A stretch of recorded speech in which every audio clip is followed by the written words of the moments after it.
Okay, final one is from Terry Dickson. Greetings and salutations, Mr. Campea. I've heard you say that you think Captain Marvel will make around 90 million on its opening weekend, and you make some really good points. But I was wondering if you've taken into consideration the fact that it's opening against nothing and nothing major the week before or after it. Do you think that could give a big boost to its numbers? You know what? One of the things you always do have to take in consideration with what could possibly be a movie's opening weekend is what is its competition? What is it opening against?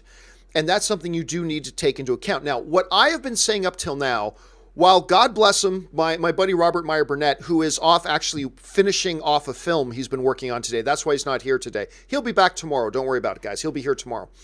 But God bless Robert Meyer Burnett. He believes Captain Marvel's going to open to like 150, 160, 170 million dollars. Awesome. I wish I had that optimism.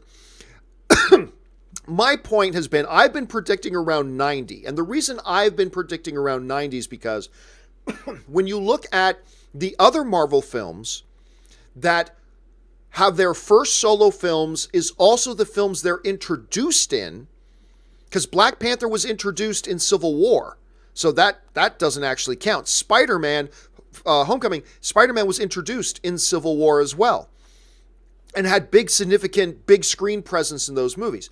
When you look at other Marvel movies where the characters are introduced in their own solo films, like Doctor Strange and Ant-Man, you see that those opening weekend numbers are not nearly as big. Captain Marvel is a character who has not been introduced in another Marvel film yet. Therefore, I believe a more realistic opening weekend number for it would be somewhere around the $90 million mark. However, you do raise a really good point, and something that I have not yet taken into consideration, to be honest, and that is what is opening against it, but also opening around it. So take a look at this.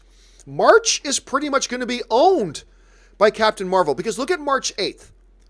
Only one wide release film is coming out on March 8th. Nothing is opening against it. It's Captain Marvel. But what's opening the week prior to Captain Marvel? Something big that can eat up Captain Marvel's opening weekend? No. We got this little film, Greta, and a Medea family funeral, which, hey, a bunch of people are going to go see Medea family funeral, but it's not exactly going to be a box office explosion. So you don't have anything major the week before. You have nothing opening up against it. And going into Captain Marvel's week 2, all you've got is this small film 5 feet apart and this other little film that half the people don't even know is coming out and the other half just don't care about, Wonder Park, which is basically doing hardly any marketing on. So, and then on March 22nd, we got Jordan Peele's Us. But that's all the way on March 22nd. So essentially, you got very, very little opening before it. You got nothing opening against it and very little opening up in its following week on Captain Marvel's second week. With all that in mind, particularly the March 1st date and the March 8th date, would that adjust what I'm predicting? And you know what? You raise a great point, and I'm going to say yes, that does affect how I should predict this. So I'm going to go on record right now. I am adjusting my opening weekend box office prediction, and again, it's just a wild in the sky prediction. I'm going to adjust my opening weekend prediction for Captain Marvel from 90 million to 105. I'm going to jump a full $15 million. Because of these numbers here, because of what we're seeing here, I'm going to adjust my prediction for Captain Marvel's opening weekend from 90 million opening weekend to a $105 million opening. I still don't think it's going to be like 130 plus. I hope I'm wrong. It'll be cool if it does much better because I want all comic book movies to succeed and be good.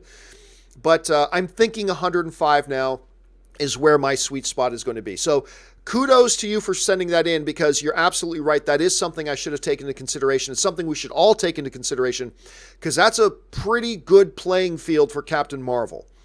And it's got to do those numbers. It's got to at least do 80, 85 minimum, but I think it's going to come in about 105. So there you go.